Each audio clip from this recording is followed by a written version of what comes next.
बिस्मिल्लाहिर्रहमानिर्रहीम। अस्सलाम वालेकुम नाज़रीन, आप यूट्यूब चैनल देख रहे हैं। मैं इमरान खान हूँ। पिछले वीलॉग से इस वीलॉग के बीच में बहुत सारी डेवलपमेंट्स हो गई। 12 दिन से जारी जंग के खात्मे के हवाले से खबरें आ गई। अब ये हुआ कैसे, मैं आपको वाक़याती हक़ाइक़ बता देता हूँ ताकि एक समरी में आपको आइडिया हो जाए कि ईरान और अमेरिका के बीच में क्या हुआ, उसके बाद किसने क्या किरदार अदा किया और बिल आखिर अगर जंगबंदी हो गई या ये कामयाब हो जाती है तो वो किस तरीके से हुई है। क्योंकि अभी जब मैं ये वीडियो कर रहा हूँ तो इस वक्त तक डोनाल्ड ट्रंप का स्टेटमेंट आ चुका है जंगबंदी को लेकर, लेकिन ईरान की तरफ से जो जवाबी स्टेटमेंट आया वो ज़रा थोड़ा मुख्तलिफ है और कंडीशनल है, यानी उसके अंदर कुछ शराइत रखी गई हैं, जबकि डोनाल्ड ट्रंप ने ऐसा कुछ नहीं कहा था। अब सबसे पहले तो आप ये देख लें कि अमेरिका ने ईरान के ऊपर अटैक किया था B-2 बम्बर से, और उन्होंने 3 जगह पे ऊपर बड़ा अटैक किया। और अमेरिका ने कोई मकामी या इस खित्ते के अंदर कोई भी ऐसी उनकी एयर बेस नहीं है जिसको ईरान के खिलाफ इस्तेमाल किया, क्योंकि आसपास जितनी एयर बेसिस हैं वो ज़्यादातर मुसलमान मुल्कों के अंदर है। तो मुसलमान मुल्कों के अंदर से अगर वो करते तो फिर ये एक नई सिचुएशन पैदा हो जाती। B-2 बम्बर्स जो है वो बड़ा लंबा ट्रैवल कर सकते हैं, लिहाजा वो दूर से आए, उन्होंने अपना टारगेट जो है वो ईरान के अंदर हिट किया और फिर वो वापस चले गए। इसमें ईरान का कोई बड़ा नुकसान नहीं हुआ। ये दावे भी किए जाते हैं कि ईरान को पेशगी इतला मिल गई थी, उसको आइडिया हो गया था क्या होने जा रहा है, तो ईरान बड़े नुकसान से बच गया। अमरीकी हमलों के नतीजे में ईरान में कुछ शहादतें भी रिपोर्ट नहीं हुई, कोई बड़े नुकसान भी रिपोर्ट नहीं हुए। बहरहाल अमेरिकन के अपने दावे हैं, ईरानियों के इसमें अपने दावे हैं। ईरान ने कहा था कि अमेरिका को जवाब जरूर देंगे, और उसके बाद ईरान ने 2 जगहों पे अटैक किया जो अमेरिकी बेसेस हैं। नंबर 1, ईरान ने अटैक किया कतर में जो अमेरिकी बेस है वहां पे, और नंबर 2 उन्होंने इराक के अंदर जो अमेरिकी एयर बेस है वहां पे अटैक किया। अब ये गदीर एयर बेस है कतर के अंदर, और यहाँ पे कुछ 10,000 के करीब, ये सबसे बड़ी एयर बेस है अमेरिकन की इस रीजन में। और गुज़िश्ता साल एक और मुआहदा हुआ था अमेरिका का और कतर का, ये एयर बेस अभी 10 साल मजीद ये फौजी अड्डा अमेरिका के पास रहेगा। इसमें लगभग कुछ 10,000 अमेरिकी फौजी मौजूद हैं, और सबसे लंबी जो उनके पास पट्टी है जहाँ से वो जहाज़ों को उड़ा सकते हैं स्ट्रेट, वो यहाँ पे है। तो ये अमेरिकन की दिफाई नुक्ता नज़र से इस खित्ते के अंदर एक ज़बरदस्त एयर बेस है जिसके ऊपर ईरान ने अटैक किया। अब ईरान ने जो अटैक किया उसमें ईरान का दावा है कि उन्होंने अमेरिका को हिट किया है, और अमेरिका के साथ वो किया जो अमेरिका ने ईरान के अंदर किया। और ईरान ने इसको नाम दिया था, इराक में और कतर में जो ऑपरेशन किया उसको बशारतुल फतह का नाम ईरान ने दिया। और इसके अंदर जनाब उन्होंने मिसाइल दागे, और ईरानी मीडिया के मुताबिक तेहरान की जानिब से फायर किए गए मिसाइलों ने इराक और कतर में कामयाबी से अपने अहदाफ को निशाना बनाया। फौजी इदारे ने बताया कि मिसाइल हमलों के वक्त दिफाई सिस्टम मुतहर्रिक था।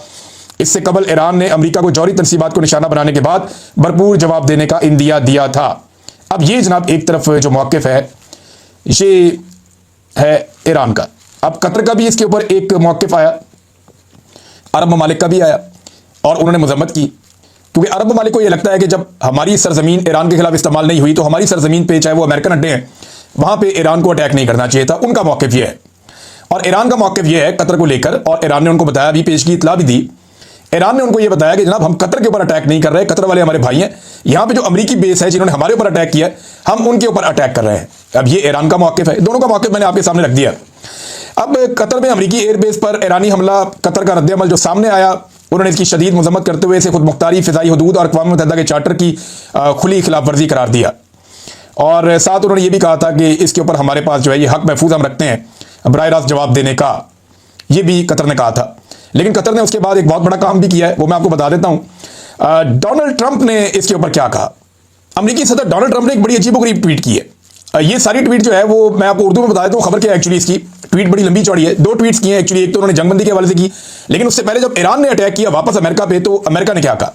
डोनाल्ड ट्रंप ने कतर में दागे गए ईरानी मिसाइलों हमलों की पेशगी इतला देने पर तेहरान का शुक्रिया अदा करते हुए कहा कि इससे जानी नुकसान को रोकने में मदद मिली, दुनिया को मुबारकबाद कि अब अमन का वक्त आ गया है। डोनाल्ड ट्रंप ने जो सोशल मीडिया पर लिखा कि ईरान ने ऑफिशियली रिस्पॉन्ड किया है, और जो हमने किया उसके बाद ईरान ने कुल 14 मिसाइल दागे, जिनमें से 13 को हमने मार गिराया और 1 मिसाइल को छोड़ दिया क्योंकि वो किसी खतरनाक सिमत में नहीं जा रहा था, उससे किसी नुकसान का अंदेशा नहीं था। ट्रंप ने अपनी पोस्ट में मजीद लिखा कि मुझे ये बताते हुए खुशी हो रही है कि कोई भी अमेरिकी जख्मी नहीं हुआ और बमुश्किल कोई नुकसान हुआ है। ट्रंप का कहना था कि सबसे अहम बात यह है कि ईरान ने अपना गुस्सा निकाल लिया है और उम्मीद है कि अब मजीद नफरत नहीं होगी। अमेरिकी सदर ने लिखा कि मैं ईरान का शुक्रिया अदा करता हूँ कि उन्होंने हमें हमले से पेशगी इतला दी जिसकी वजह से कोई जानी नुकसान नहीं हुआ। फिर उन्होंने कहा कि वो चाहते हैं कि तेहरान खित्ते में अमन और हमांगी की तरफ बढ़े, और मैं पुरजोशी से इसराइल को भी यही करने की तरगीब दूंगा। यानी मैं चाहता हूँ इसराइल भी यही करे, और मैं ये चाहता हूँ कि ईरान भी यही करे। अब जो मुतज़ाद इतलात आ रही हैं, उन इतलात के बाद ये कंफर्म हो रहा है कि तकरीबन मामला जंगबंदी की तरफ चला गया है। डोनाल्ड ट्रंप का जो आखिरी ट्वीट आया वो है वो ट्वीट जिसमें डोनाल्ड ट्रंप ने पूरी दुनिया को मुबारकबाद दे दी। डोनाल्ड ट्रंप ने कहा जनाब अब अमन हो गया है और सारी दुनिया को मैं मुबारकबाद देता हूँ। अच्छा, अपने इस ट्वीट में मैं इसको ट्रांसलेट कर देता हूं आपके लिए। डोनाल्ड ट्रंप ने कहा कि इसराइल और ईरान के माबैन मुकम्मल और कुल्ली जंगबंदी पर इत्तफाक हो गया है, जो तकरीबन 6 घंटे बाद शुरू हो जाएगी, जब दोनों ममालिक के जारी आखिरी इकदाम मुकम्मल हो जाएंगे। और ये जंगबंदी 12 घंटों तक जारी रहेगी, जिसके बाद ये जंग बाज़ाब्ता तौर पर खत्म तस्वुर की जाएगी और इब्तदाई तौर पर ईरान जंगबंदी शुरू करेगा। फिर 12 घंटे के बाद इसराइल और 24 घंटे के मजमूए पर दुनिया 12 दिनों की जंग के इख्तिताम का जश्न मनाएगी। ये वो कह रहे हैं अगले 24 घंटों में जंग खत्म हो जाएगी। पहले ईरान की जानिब से जंगबंदी हो जाएगी, फिर इसराइल की जानिब से जंगबंदी हो जाएगी और उसके बाद दुनिया जश्न मनाएगी इस बात पर कि 12 दिनों की जो जंग एक लगी हुई थी वो जंग खत्म हो गई है। इन 12 घंटों में जब भी जंगबंदी हो, दूसरे फरीक से अमन और एहतराम की तवक्को की जाती है। अगर सब कुछ तरतीब के मुताबिक हुआ जैसा होना चाहिए, तो मैं इसराइल और ईरान दोनों की तारीफ करना चाहता हूं कि उन्होंने इतने बड़े अज़म, हौसले और दानिशमंदी से 12 दिनों की जंग को खत्म किया। यह जंग कई साल जारी रह सकती थी और पूरे मशरिक़ वुस्ता को तबाह कर सकती थी, लेकिन ऐसा नहीं हुआ और दोबारा नहीं होगा। अल्लाह इसराइल को सलामत रखे। इन्होंने कहा गॉड ब्लेस इसराइल। अल्लाह ईरान को सलामत रखे, गॉड ब्लेस ईरान, ये डोनाल्ड ट्रंप ने लिखा।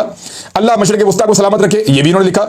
अल्लाह रियासत हाय मुत्तहिदा अमेरिका को सलामत रखे, यानी यूनाइटेड स्टेट ऑफ अमेरिका को भी अल्लाह सलामत रखे। डोनाल्ड ट्रंप ने सबके लिए दुआएं की और साथ लिखा अल्लाह ब्लेस द वर्ल्ड के, गॉड ब्लेस द वर्ल्ड के, अल्लाह ताला जो सारी दुनिया को जो है वो सलामत रखे। तो ये जनाब डोनाल्ड ट्रंप ने दावा किया कि जंगबंदी हो गई है। अब इसके बारे में जो खबरें आ रही हैं वो ये हैं कि क्योंकि राब्ता था कतर का ईरान के साथ, ईरान ने कतर की सरजमीन पर अमेरिकी अड्डे को निशाना बनाया।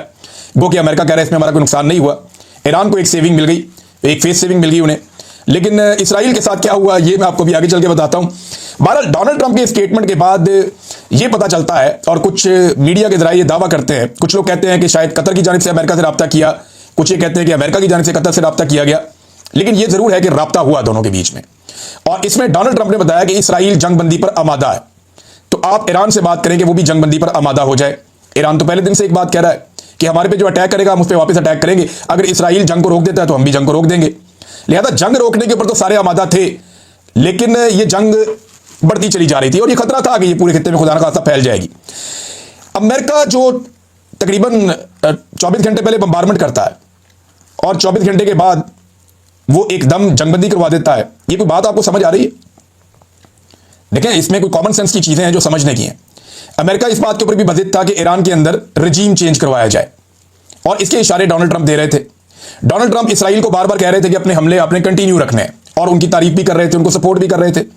फिर यही डोनाल्ड ट्रंप अपने जहाजों को स्पेशली भेजते हैं कि ईरान के ऊपर जाके बमबारी करके आओ, लेकिन फिर एकदम सिचुएशन बदलती है और जंगबंदी की तरफ चली जाती है। तो ये जो है इतना सादा नहीं होता, ये मुल्कों के मामला बड़े गंभीर होते हैं और ये इंटरनेशनल मामला है। अमेरिका ने इससे पहले जिस भी मुल्क पे हमला किया, अमेरिका को बड़ी अनकंडीशनल सपोर्ट मिली है मगरबी ममालिक से, स्पेशली यूरोप से, बरतानिया से, बाकी मुल्कों से। इवन जो गल्फ ममालिक हैं वो भी अमेरिका की सपोर्ट करते रहे और बड़ी खुलकर सपोर्ट करते रहे। लेकिन इस मरतबा जितने भी गल्फ ममालिक हैं, लगभग 20 से ज्यादा ममालिक ने, जो मुसलमान ममालिक हैं, उन्होंने फौरी तौर पर जो है इन चीज़ों की मजम्मत की थी। पाकिस्तान जैसे मुल्क ने भी मजम्मत की कि ईरान के ऊपर जो अमेरिका ने अटैक किया, और अरब ममालिक ने भी यही कहा। अब सारे के सारे इसराइल के खिलाफ भी ईरान के साथ थे और ईरान के लिए हमदर्दी बढ़ रही थी। रशिया और चीन की अपनी एक बहुत बड़ी पॉलिटिक्स है और फौरी तौर पे ईरान की और रशिया की जो एंगेजमेंट्स शुरू हुई थी उनसे भी एक कलबली मची हुई थी। दूसरा, मगरिब से जो सपोर्ट एक अनकंडीशनल मिल जाती है अमेरिका को किसी भी लड़ाई को शुरू करते वक्त, वो उस तरह की गर्मजोशी थी नहीं। उसके 2-3 रीजन है। एक तो मगरिब ये समझता है कि इसराइल ने ये जंग छेड़ी है और अमेरिका इस जंग के अंदर कूद रहा है, जो गैर जरूरी है।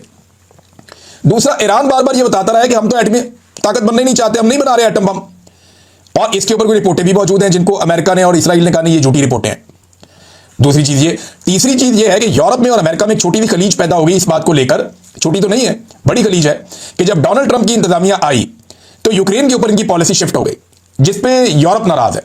यूरोप को लगता था कि यूरोप को सिक्योर रखने के लिए यूक्रेन की रशिया के खिलाफ पूरी मदद करना अमेरिका की जिम्मेदारी है, और अमेरिका ने यह जिम्मेदारी उठाई भी है, बहुत पैसा भी खर्च किया है। लेकिन डोनाल्ड ट्रंप ने आने के बाद यूक्रेन को वो सपोर्ट नहीं दी जिसपे यूरोप कुछ हद तक खाइफ है। जब देखें ना, वहां से ज़ेलेंस्की निकलता है अमेरिका से, तो फिर उसके बाद वो बरतानिया पहुंचता है, वहां उसको प्रोटोकॉल मिलता है, वहां उसको बादशाह से मिलवाया जाता है, फिर यूरोप के अंदर जो है वो उसको खास तरीके से वेलकम किया जाता है। तो ये सारी चीजें यूरोप और अमेरिका के बीच में इख्लाफ पैदा तो हो रहा था छोटा मोटा। तो यहां पे अमेरिका को वो वाली गर्मजोशी नहीं मिली। हाँ, ऑस्ट्रेलिया ने बड़ा खुल के सपोर्ट किया, लेकिन बहुत सारे और सपोर्टर हैं जो सपोर्ट कर सकते थे, उन्होंने अमेरिका को वैसे सपोर्ट नहीं किया। अमेरिका को समझ आ गई कि लड़ाई बढ़ेगी तो अमेरिका के लिए इसमें बहुत कुछ पाने के लिए नहीं है, और वो पजीराई उसको नहीं मिलेगी जो पजीराई वो माजी में हासिल करता रहा। फिलहाल उसको एक चौधराहट मिल गई कि उन्होंने बम शम चला दिए, अपनी ताकत शो कर दी, अपने मसल शो कर दिए। ईरान को फेस सेविंग मिल गई, ईरान ने भी जवाबी हमला कर दिया।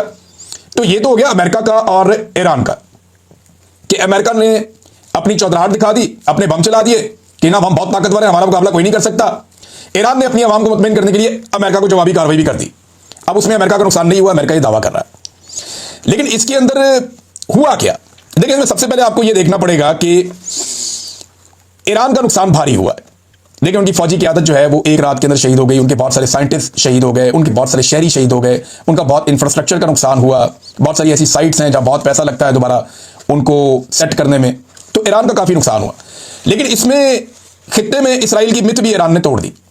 यानी जो लोगों को ये लगता था ना कि ये बिल्कुल नाकाबिल तस्खीर है या इसराइल के पास ऐसी टेक्नोलॉजीज हैं जिनकी मौजूदगी में कोई भी इसराइल को कभी जवाब नहीं दे सकता, तो वो मिथ टूट गई है।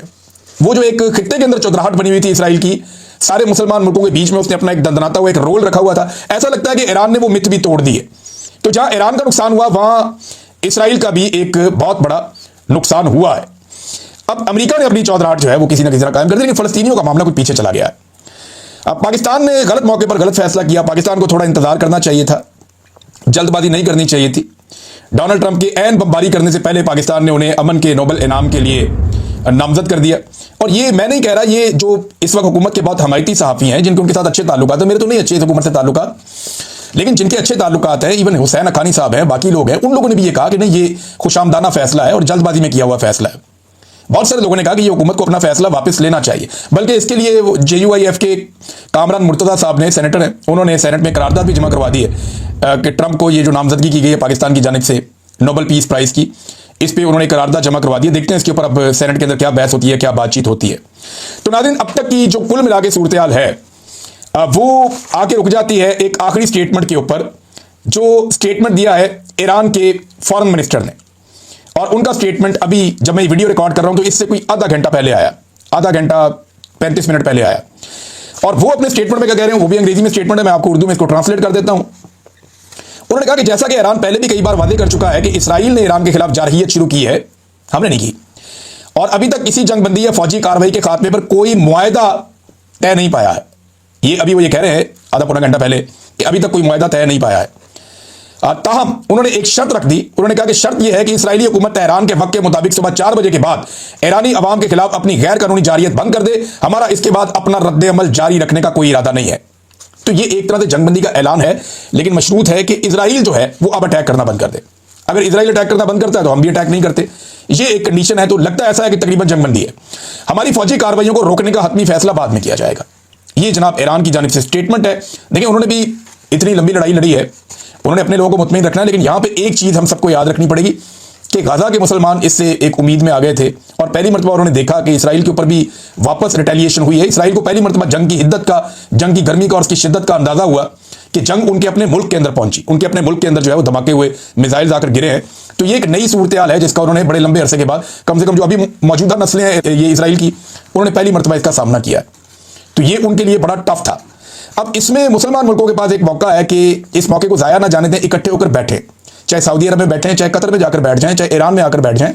मुसलमान मुल्कों को इकट्ठे होकर इसके ऊपर बात करनी चाहिए कि गाजा के हवाले से, क्योंकि देखिए जो मसले की जड़ है ना वो ये है कि फलस्तीनियों के ऊपर जुल्म होता है। जब तक फलस्तीनियों को उनका हक नहीं मिल जाता तब तक इस खित्ते में मुकम्मल अमन नहीं हो सकता।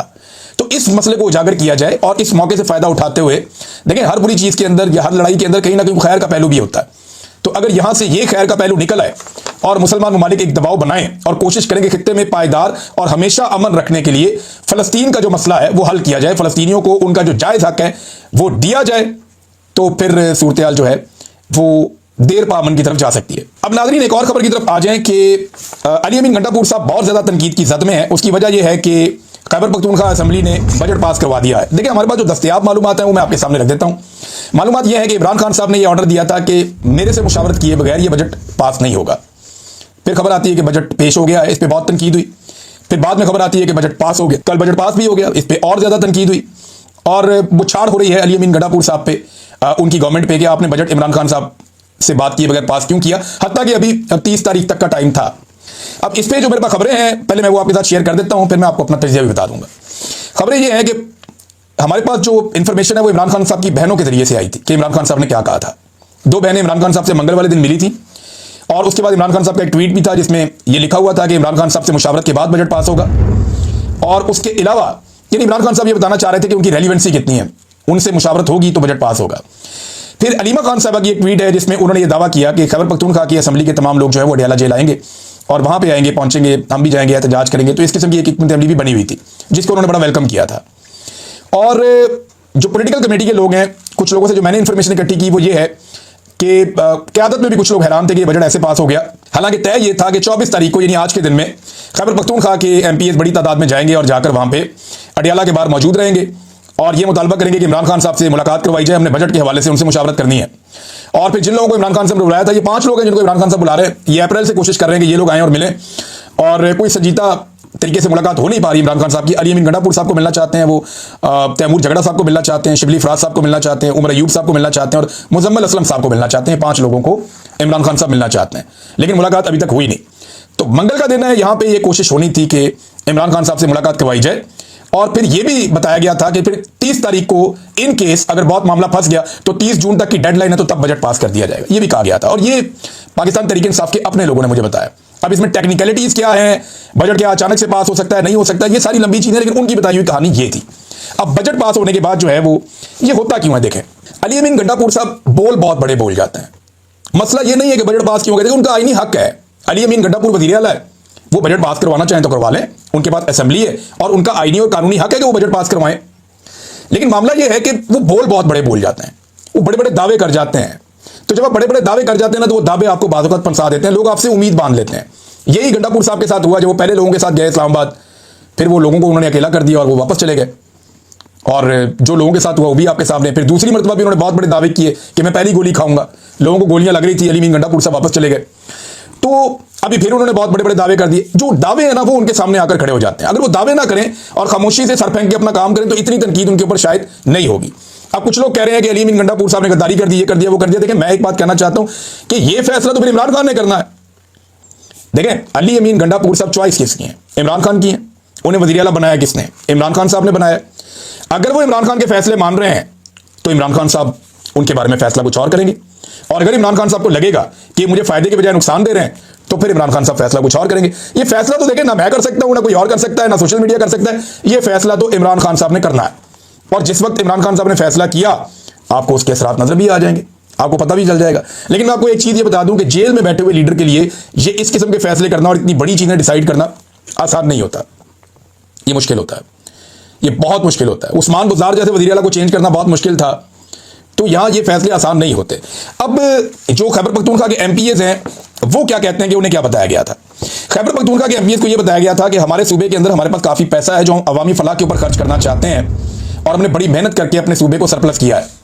मामला यह है कि अगर हमने ये बजट पास ना करवाया तो हमारी हुकूमत गिरा दी जाएगी और एक और सेटअप ले आएंगे, और वो जो सेटअप आएगा इमरजेंसी लगाने की सूरत में, वो इस पैसे को अल्लल्ले तल्लल्लो में ज़ाया करेगा। ये सारा पैसा जो है हमारी आवाम का हक है, और इसके ऊपर हमने स्कीमें देनी है अपने एमपीएस को, एमएनएस को, सबको। तो ये हम तरक्याती बजट एक लेकर आना चाहते हैं, आवाम को नाराज हमने नहीं करना। इस किस्म का वहां पर भी एक बयानिया है। और दूसरा ये भी बयानिया है कि इमरान खान की हुकूमत है खैबर पख्तूनख्वा में, सिर्फ इस हुकूमत को बचाना भी है। वो ये कहते हैं कि हमने इमरान खान की हुकूमत को बचाया है, लेकिन ज्यादा लोग ये कहते हैं कि इमरान खान की हुकूमत को बचाने से जरूरी था कि इमरान खान साहब की इंस्ट्रक्शन को फॉलो किया जाता, क्योंकि लीडर इमरान खान है। अगर उसने कह दिया, अब इसमें एक और चीज भी है ना, हमारे पास तो दस्तयाब मालूमात वही है जो इमरान खान साहब की बहनों ने बताई है, और उसके मुताबिक तो यह है कि इमरान खान साहब ने कुछ और कहा और यहां कुछ और हो गया। लेकिन मुमकिन है कि इमरान खान साहब की कोई कन्वर्सेशन किसी जगह पे कोई पैगाम पहुंचाओ, ये भी मुमकिन है, मुमकिनात में से है ना, वो तो कुछ भी सकता है। लेकिन एक चीज मैं आपको बता देता हूं, और ये खबर है, अली अमीन गंडापुर साहब को वाकई में ये धमकी दी गई थी कि अगर आपने बजट पास ना करवाया तो फिर आपकी मर्जी है, फारा कर दिए जाएंगे। लिहाजा उन्होंने जैसे भी किया, उन्होंने अपनी हुकूमत बचाई है फिलहाल। लेकिन इमरान खान साहब ने पहले ये कहा था कि हुकूमत जाती है तो जाए, लेकिन अपने मौक़िफ़ से पीछे नहीं हटना। ये इमरान खान साहब का मौक़िफ़ था। तो पार्टी में हर एक की अलग अलग सोच है, हर एक की अपनी अपनी पॉलिटिकल विजडम है। मेरे ख्याल में अब फैसला इमरान खान साहब करेंगे। अगर इमरान खान साहब की बहनों की आज उनसे मुलाकात होती है और वो ये सिचुएशन इमरान खान साहब के सामने रखती हैं, तो फिर देखना ये होगा कि इमरान खान साहब का इसके ऊपर रद्द-ए-अमल क्या आता है, वो इंपॉर्टेंट होगा। अब तक के लिए इतना ही, अपना ख्याल रखिएगा, अपने चैनल का भी। अल्लाह हाफ़िज़।